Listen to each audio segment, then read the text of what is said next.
Madame, Monsieur, bonjour, merci de nous rejoindre. Bon appétit si vous êtes à table. Voyons ensemble le menu de ce journal.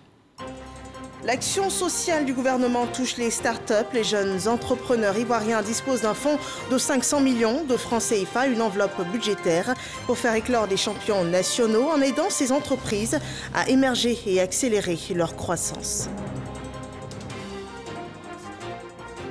De l'électricité pour tous les Ivoiriens. Une nouvelle ère s'ouvre pour Songon, Agban-Atier 1 et Koloukro, deux villages de la commune de Songon. Dans le district d'Abidjan, ils ont été raccordés au réseau électrique national sous la direction du gouverneur Begré Mambé.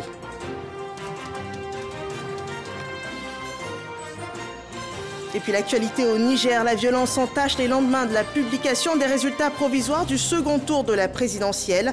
Des échauffourées ont éclaté à Niamey, la capitale, en signe de contestation des résultats par l'opposition qui revendique la victoire de Mahaman Ousmane.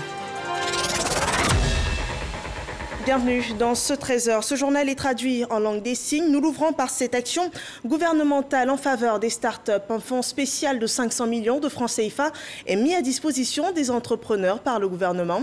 Une enveloppe budgétaire destinée à les aider à émerger et accélérer leur croissance. L'objectif, c'est de faire naître des champions nationaux. Une initiative d'accompagnement financier présentée à l'occasion du lancement officiel des activités de Côte d'Ivoire Innovation 20, un collège d'entreprises technologiques et innovantes. Des précisions sur ce sujet sont données par Cheikh Koné. Ils sont jeunes, ils débordent aussi bien d'énergie que d'idées innovantes. Mais dans leur parcours entrepreneurial, très peu de startups rencontrent le succès. La raison, le manque de financement et d'encadrement, une difficulté qui vient enfin de trouver une issue. J'instruis les services de mon département ministériel à l'effet de la mise en place d'un fonds spécial pour vos startups. Et ce fonds va s'élever dans un premier temps à 500 millions de francs CFA. Donc, sur les 2 millions, j'ai bien noté qu'il y a 2,3 millions d'euros que vous cherchez à mobiliser. Donc le département du ministère de la Jeunesse va mobiliser 750 000 euros comme fonds de départ. Justifiant cette dotation, Mamadou Touré a indiqué que le gouvernement est résolument engagé à faire éclore les champions nationaux. Une ambition qui cadre, selon lui, avec l'initiative Côte d'Ivoire Innovation 20, un collège de 20 startups technologiques réunis sous forme associative. Nous pouvons faire des choses en Côte d'Ivoire par des jeunes Ivoiriens et il faut commencer par ceux-là. Et de cette génération va naître plusieurs champions nationaux. Donc notre objectif avec le CI20 programme aujourd'hui, c'est de propulser 100 jeunes champions nationaux d'ici les prochaines 5 années. Invité spécial à cette rencontre, le ministre sénégalais en charge de l'entrepreneuriat des jeunes a partagé son expérience. Pour Papa Amadou Sarr, les startups de la zone communautaire doivent être accompagnées. Si vous regardez aujourd'hui, l'économie mondiale est dominée par les GAFA, Google, Amazon, Facebook, etc. Et aujourd'hui, la plupart de ces entreprises ont commencé petit, dans des garages, avec moins de 1 000 $. Et c'est ce que nous voulons, que le Sénégal et la Côte d'Ivoire, l'UEMOA de façon globale, accompagnent les startups et les PME à devenir les futurs champions de l'Union. Les deux ministres ivoiriens et sénégalais ont annoncé une synergie d'action pour dynamiser l'écosystème des startups. Notons que plusieurs personnalités ont pris part à ce lancement, au nombre desquelles la secrétaire d'État, Miss Belmont Dogo. Des avancées sont aussi enregistrées dans l'enseignement supérieur. L'université Jean-Laurent Guédé de Daloa renforce ses infrastructures pour l'épanouissement de ses étudiants. Un nouveau restaurant en cuisine a été ouvert au Centre régional des œuvres universitaires et un restaurant comportant 450 places où près de 4000 repas pourront être servis par jour à ses étudiants, également aux enseignants et au personnel administratif de cette université où sont formés près de 5800 étudiants. Le point de Sephora Zegui. L'université Jean-Laurent Guédé de Daloa a désormais une cuisine moderne et un restaurant capable de servir environ 4000 plats par jour. Un soulagement pour les étudiants. L'ancien restaurant n'était pas vraiment pratique. Donc on était obligé, certains étudiants étaient obligés d'aller dehors pour pouvoir manger. C'est vraiment une joie pour nous. Le nouveau restaurant est vraiment accessible et l'hygiène aussi y est.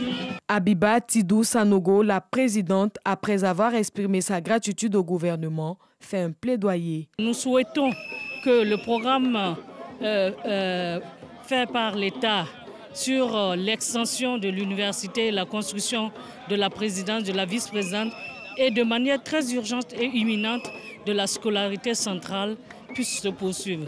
La construction de cette cuisine qui comporte une salle de plonge, une zone de cuisson, plusieurs zones de préparation et un stockage externe de gaz butane d'une capacité de 30 000 litres fait partie du programme d'extension de cette université, selon Adama Diawara. Pour 5 900 étudiants, je pense que l'État a fait beaucoup d'efforts et il faut reconnaître que cet ensemble cuisine et restaurant fait partie d'un vaste programme d'extension des universités de Daloa et de Korogo, entrepris par le président de la République depuis son accession au pouvoir en 2011. Tout ce que nous venons d'inaugurer aujourd'hui, c'est fait sur les fonds de l'État. Le nouveau restaurant de cette université compte 3 salles à manger de 150 places chacune, une salle de vaisselle et 6 chambres froides. Et nous revenons dans le district d'Abidjan où 2 localités ont désormais été connectées au réseau électrique national. Ce sont les villages de Songon, Agban, Atié 1 et Kouloukro. La mise sous tension a été effectuée par le gouverneur Begré Mambé. Les images de la joie des populations sont rapportées par Patricia Omo. Le petit Seka, 10 ans, en classe de CM2, ne peut contenir sa joie ce matin sur la place du village. Comme les autres fils du village, il se trémousse au son de la musique pour exprimer sa joie. Son village Agban Atié 1 passe désormais des ténèbres à la lumière.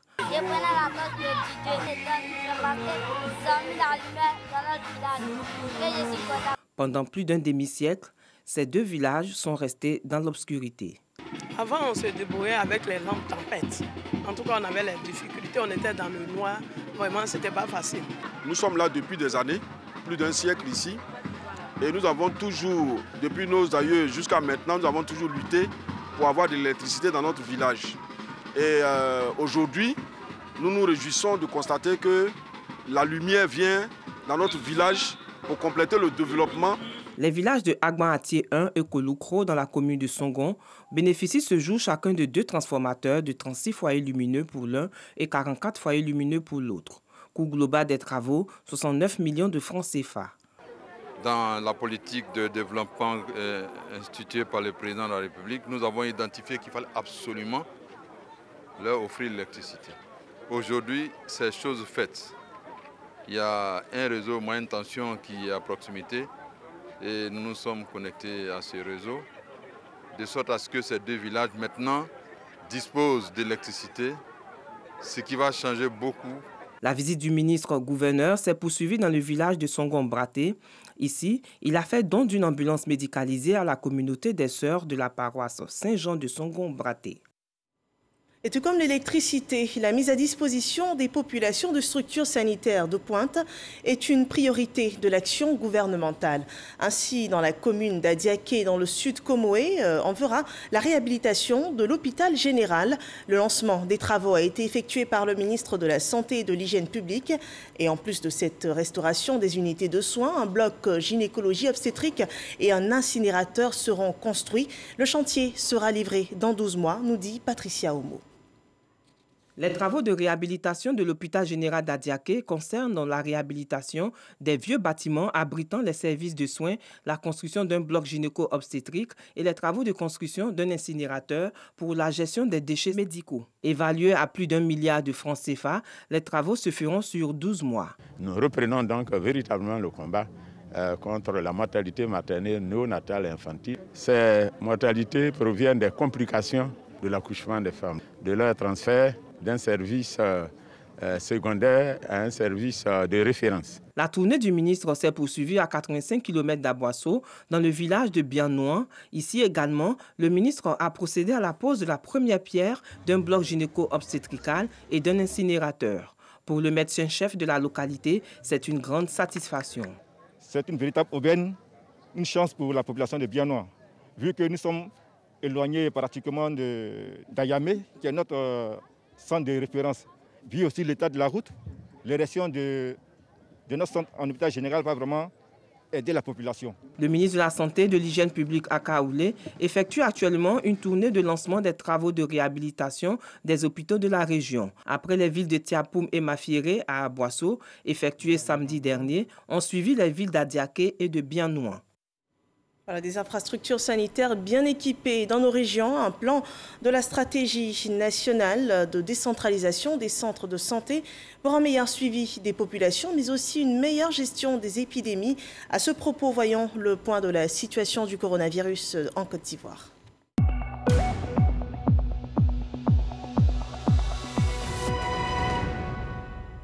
La courbe des cas Covid est ascendante. 71 nouveaux cas ont été enregistrés, 128 nouvelles guérisons et aucun cas de décès enregistré.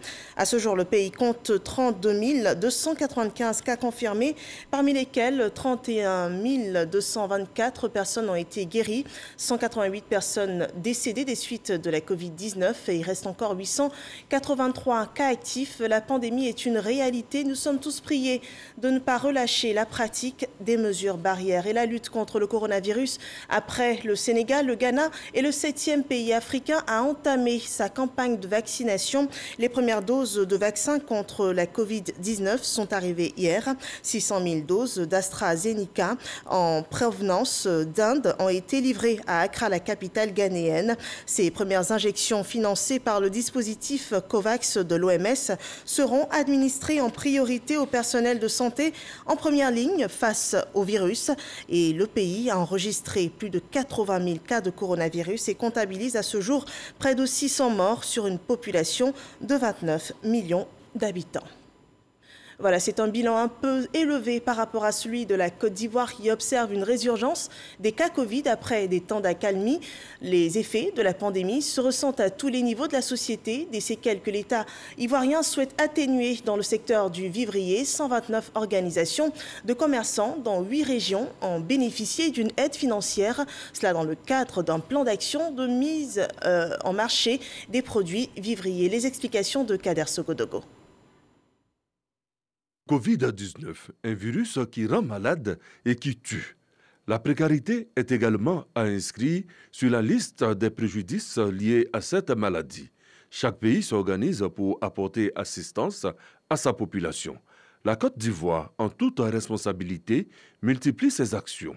Le plan de soutien économique, social et humanitaire redonne le sourire aux acteurs du vivrier de 8 régions avec 129 organisations.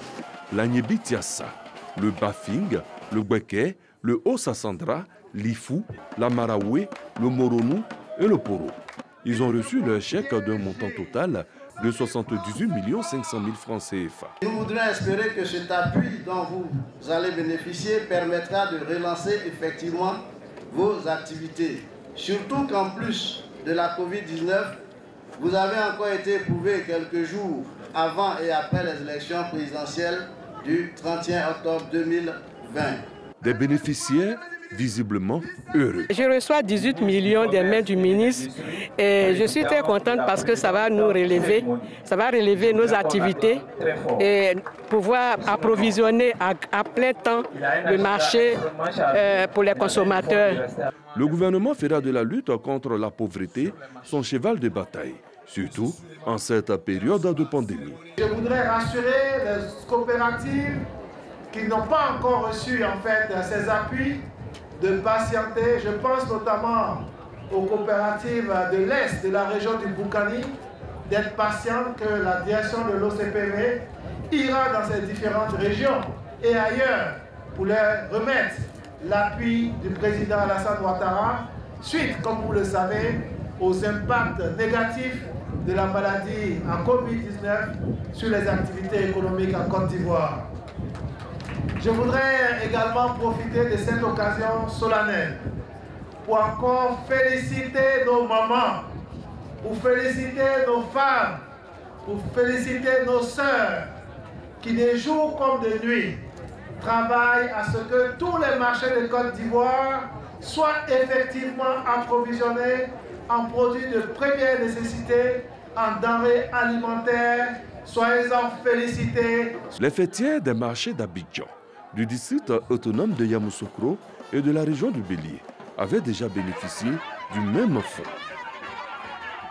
Le secteur agricole, à présent, le développement de la riziculture, un accord facilitera l'accès aux semences. C'est une convention signée entre le ministère de la promotion de la riziculture et la firme Syngenta. Cette collaboration inclut une assistance technique et financière à toute la chaîne de valeur de la filière rizicole. Le point de Cheikh Koné. Cet accord va porter sur 4 axes de collaboration dont l'objectif final sera un développement de toute la chaîne de valeur du secteur de la riziculture. Par cet accord, il s'agira dans un premier temps de mettre à la disposition de l'agriculture nos solutions innovantes pour une agriculture durable. Dans un second temps, le présent protocole de collaboration nous permettra d'offrir aux planteurs et aux leaders de pôle notre accompagnement technique qui est le garant de la bonne utilisation des solutions que nous proposons, mais aussi de l'atteinte des objectifs de haut rendement et de qualité du riz paddy que nous visons. Dans un troisième temps, notre collaboration inclut le volet financement de la chaîne de valeur. Dans la pratique, cet accord entre Syngenta et le ministère de la promotion de la riziculture sera axé sur la fourniture d'un portefeuille complet de produits de protection de culture. En outre, la firme internationale va collaborer avec le ministère afin d'assurer auprès des partenaires de la chaîne de valeur le transfert de technologie, l'assistance technique et les formations nécessaires pour l'amélioration de la production en quantité et en qualité. Syngenta va faciliter la livraison de tout ce qu'il y a comme produit phyto à nos leaders de pôle et par conséquent aux producteurs. C'était un souci important pour les producteurs. Parce que même si vous avez les semences, si vous n'avez pas tout ce qu'il faut pour lutter contre les mauvaises herbes, pour lutter contre les insectes, votre production ne peut pas être de qualité. Le gouvernement ivoirien a adopté en 2020 la stratégie nationale de développement de la riziculture sur la période 2020-2030, dont l'objectif est d'assurer l'autosuffisance en riz de bonne qualité avant 2025. Nous parlons d'un autre sujet à présent, la réduction des cas d'apatridie en Afrique de l'Ouest. Qu'en est-il des avancées 6 ans après la déclaration d'Abidjan? Au niveau national, des actions conséquentes ont été menées avec notamment la mise en place de 2 commissions dédiées afin de donner un statut à ces personnes. L'une des commissions permettra d'étudier l'éligibilité des personnes et une autre permettra de faire le recours, le cas échéant. Le rapport de Jean-Marc Djadji. Ce sont les représentants des ministères techniques et structures en charge des questions d'apatridie en Côte d'Ivoire. Ils font partie de la première commission africaine d'éligibilité au statut d'apatride. Leur feuille de route, recevoir, examiner et réexaminer les demandes individuelles du statut d'apatride. Le gouvernement ivoirien intensifie ainsi la lutte contre l'apatridie après l'adoption de plusieurs grandes mesures. La Côte d'Ivoire a mené plusieurs actions dont les plus significatives sont l'adoption et la mise en œuvre d'une loi spéciale d'acquisition de la nationalité ivoirienne par simple déclaration qui a permis à plus de 16 000 descendants d'immigrés nés sur le sol ivoirien et par extension à leurs enfants, soit plus de 45 000 personnes, d'acquérir la nationalité. Le HCR se félicite des initiatives du gouvernement ivoirien. La Côte d'Ivoire est le premier pays d'Afrique de l'Ouest à reconnaître l'existence de populations apatrides sur son territoire, et c'était en 2014. La Côte d'Ivoire est le premier pays d'Afrique à réaliser une cartographie nationale sur l'apatridie en 2018 et les données sont disponibles. C'est en 2015 qu'a été adoptée la déclaration d'Abidjan sur la réduction et l'élimination de l'apatridie en Afrique de l'Ouest. Les points 24 et 25 de la dite déclaration ont prévu que chacune des parties signataires conçoive et mette en œuvre un plan d'action national de lutte contre l'apatridie et que la CEDEAO en fasse de même au niveau régional en s'inspirant des lignes directrices du plan d'action mondial produit par le HCR. Et ces personnes à qui seront octroyés un statut pourront participer à la vie de leur société et faire valoir leurs droits de citoyens, tels que le vote. Les Ivoiriens seront d'ailleurs invités à désigner dans moins de 10 jours leurs représentants à l'Assemblée nationale. Pour ces législatives, la CEI a procédé à la distribution le week-end dernier des cartes d'électeurs, une opération observée par nos reporters. Le constat de Laure Goretti, commenté par Alexis Ouetraogo. Depuis le 20 février, la commission électorale indépendante a repris la redistribution des cartes d'électeurs dans les commissions électorales locales. À Cocody, Palmeraie, il est 11h. Les agents n'ont pas encore enregistré de retrait. La distribution a commencé depuis le samedi, mais il n'y a pas d'engouement pour le moment. Voilà. Mais généralement, c'est dans les derniers jours que les gens se bousculent pour venir chercher les cartes. Donc on espère que les jours prochains, les gens viendront pour retirer leurs cartes. À Djamé, même constat qu'à la Palmeraie. Selon un responsable, les populations ont déjà retiré leurs cartes d'électeurs. Cap sur Yopougon. Ici, l'opération enregistre une bonne mobilisation des électeurs qui disent avoir l'accord de leur parti politique. Les partis disent de ne pas aller prendre les cartes. Bon, on a eu un peu peur. Bon, ici, rester dans la coquille. Ouais, bon, comme les partis ont libéré la voie, bon, ils sont venus chez nos cartes pour voter nos députés. Dans la commune du Plateau, les électeurs arrivent timidement. Les commissaires en profitent pour faciliter les recherches. Comme c'est une cité administrative, hier par exemple, il n'y avait pratiquement pas de requérants. Mais aujourd'hui déjà, ça a commencé. Je crois que ça va aller comme ça crescendo. Pour quelques personnes venues chercher leurs cartes, il faut patienter. Une situation qui arrive bien souvent quand l'électeur n'a pas les informations requises. On rencontre des difficultés parce qu'il y a certains qui viennent qui ne connaissent pas les bureaux de vote. Et ça nous met à chercher dans des différents bureaux de vote, donc ça nous prend assez de temps. Les cartes sont quand même quelque peu mélangées. On est obligé de les reclasser d'abord. On n'a pas eu assez de temps. On les reclasse et puis on essaie de faire avec, quoi. Bon. Contrairement à l'élection présidentielle où les cartes étaient retirées dans les bureaux de vote, cette fois l'opération se déroule uniquement dans les commissions électorales locales. L'opération de retrait s'étendra jusqu'au 27 février prochain.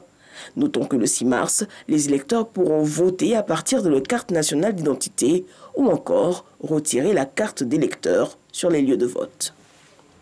Et à quelques heures de l'ouverture de la campagne pour ces législatives 2021, la région de la Nawa est sensibilisée à la culture de la paix.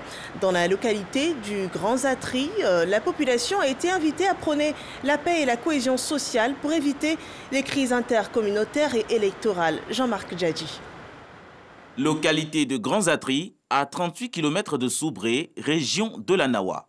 Cadres et chefs traditionnels de Bagoliwa, Gabagui et Parc Sou sont venus écouter les messages de paix et d'entente du président du conseil régional de la Nawa, Alain Donvaï.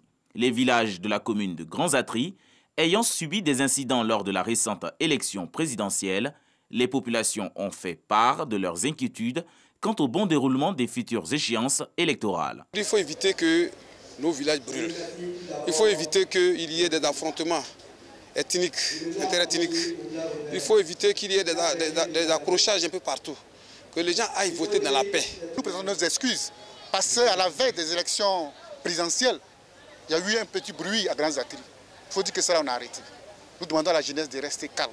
Le président Alain Donvaï a tenu à rassurer les autochtones quant à la sécurisation de l'élection législative et les a exhortés à plus de citoyenneté. Nous avons parlé cohésion, nous avons parlé des échéances qui vont arriver et nous avons sensibilisé donc tout le monde sur le besoin de cohésion, le besoin de paix et c'est ce qui importe le plus ici dans la région de la Nawa. La tournée de sensibilisation du président du conseil régional de la Nawa a pris fin dans le village de Roy. Ici, un tournoi de football pour la cohésion a été organisé. Une compétition qui a vu la participation des comédiens humoristes et des anciennes gloires de l'équipe nationale. Et à l'aube de ce scrutin législatif, l'Association des femmes unies s'investit pour des élections sans violence. Leur astuce, c'est de faire adopter la cohésion sociale par les alliances interethniques. Laure Goretti et Jean-Marc Djadji. Les alliances interethniques pour sensibiliser à des élections sans violence. C'est l'option de l'Association des femmes unies de Côte d'Ivoire. Selon ces structures féminines engagées pour la paix, les valeurs prônées par la culture interethnique peuvent contribuer à la sensibilisation des élections apaisées. On a prôné la paix depuis 3 ans. Même quand la Covid-19 est apparue encore, on a travaillé. Voilà les législatives qui commencent. Les élections n'est pas synonyme de violence. Nous, les mamans, nous sommes debout encore pour accompagner ces élections. Cette cérémonie dans la commune de Port-Boué marque le début des activités. L'association compte sillonner tout le territoire avec ses membres pour appeler à un environnement paisible pendant les élections du 6 mars prochain.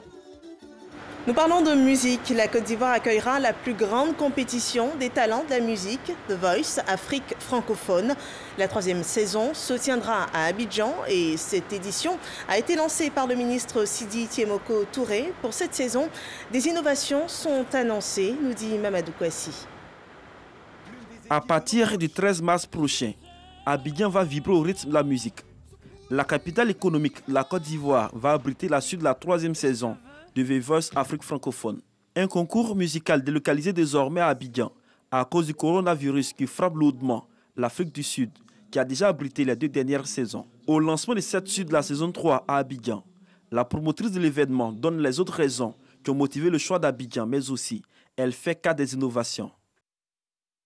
En Côte d'Ivoire, on a l'opportunité, à quelques mètres de nous, d'avoir un pléthore de talents. Ça veut dire que, comme j'ai dit, on souhaite que The Voice devienne une réelle plateforme d'expression artistique et culturelle de tous les talents d'Afrique. Ce n'est pas juste la chanson, mais que ce soit aussi une plateforme pour les stylistes, une plateforme pour les décorateurs, une plateforme pour les directeurs artistiques, une plateforme pour des groupes de danse. Donc en fait, en étant en Côte d'Ivoire, The Voice pourra réellement accueillir la multitude de talents africains.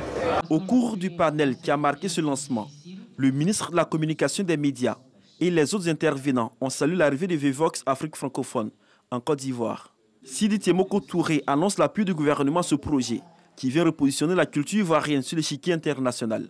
Et pour nous, nous espérons que cette expérience qui est exceptionnelle, qui est unique en Afrique, soit et demeure très longtemps pour l'Afrique, mais surtout en Côte d'Ivoire. Donc c'est autant d'opportunités d'expression des talents, c'est autant d'opportunités pour mettre en lumière nos richesses culturelles. Et nous sommes très émus et très honorés. Pour la fin de la saison 3, Abidjan verra les étapes du récapitulatif, des demi-finales et de la finale prévues respectivement les 13, 20 et 27 mars prochains. Des étapes qui seront diffusées en direct sur les antennes de la RTI, partenaire technique de cet événement. The Voice Afrique francophone est un concours musical de promotion des jeunes talents. Et tout comme The Voice, des talents ivoiriens de l'humour sont promus par le groupe RTI. Ils se produisent sur la scène de Bonjour. La caravane de ce programme dans les régions a marqué un arrêt à Guiglo. La bonne humeur était au rendez-vous, selon ce compte-rendu de Pargas Reconnaît.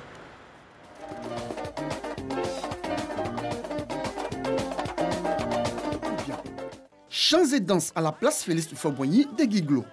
Ne vous méprenez pas. Nous ne sommes ni à un concert, ni à un spectacle d'artistes musiciens de la région, mais bien à Bonjour Tour 2021, émission humoristique à succès de la RTI. En fonction du cri, on peut savoir combien quelqu'un a fait le bac. Ce qu'on fait 4 fois. Et dès qu'on dit le nom, on ne peut plus écouter les résultats des autres. Dès qu'on dit son nom, il faut le voir. Ouais, le maudit là, ah, c'est moi, il n'y a pas l'homme. Ouais, bon maudit encore. Ça lui fait mal, il était en terminale à bac plus 4. Madame la ministre a dit, vous avez tout. Et c'est pour ça que le directeur général de la RTI, M. Fosseni Dambélé, vous dit merci. Et surtout, il est prêt pour accompagner le développement qui se fait dans le Cavalier. Voir ces humoristes sur scène à Guiglo, un véritable soulagement pour le public qui ne cache pas son allégresse. Est-ce qu'on peut applaudir pour grimper?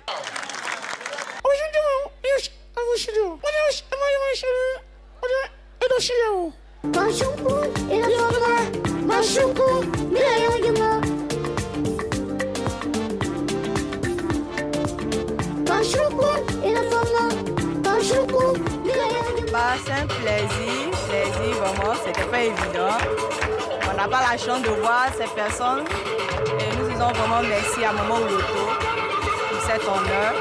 En tout cas, elle nous a mis la joie dans le cœur ce soir. La preuve, c'est fait tard, mais nous sommes là. Ouais, j'ai été satisfait. J'ai vu qu'en Côte d'Ivoire, nous avons vraiment de grands talents. Donc, on encourage pour qu'ils puissent progresser dans ce qu'ils font. La marraine, la ministre Anne-Désirée Ouloto, présidente du conseil régional du Cavalier, se réjouit, elle, de la mobilisation exceptionnelle de la population. Le rire attire le bonheur. Et Guiglo et le cavalier ont besoin de bonheur. Nous avons besoin de paix. Nous avons besoin de fraternité, de vivre ensemble. Merci au directeur général de la RTI qui nous a aidés à faire venir ici Bonjour 2021. Après les villes de l'Ouest, Biancouma, Mans, Toulepleu et Guiglo, équipe de production et humoristes les jours à venir mettront le cap sur d'autres villes de l'intérieur du pays. À présent, nous voyons l'information hors de nos frontières. Les suites de la présidentielle au Niger, l'opposition revendique sa victoire après la publication des résultats provisoires qui donnent le candidat du parti au pouvoir, Mohamed Bazoum, vainqueur avec 55,75% des voix. Des échauffourées ont éclaté dans la capitale Niamey hier. L'accès au réseau Internet a été très réduit. Les forces de défense et de sécurité se sont organisées pour rétablir l'ordre et plusieurs personnes ont été arrêtées et d'autres sont recherchés, a déclaré le procureur de la République. Parmi les personnes interpellées à Niamey figure le général à la retraite Moumouni Bouraima, dit Changa, ancien chef d'état-major du président Mamadou Tandja. Il serait soupçonné d'être un des meneurs de ces troubles. Voilà, ce journal est terminé. Merci de l'avoir suivi. L'info revient à 15h sur RTI 1. Portez-vous bien.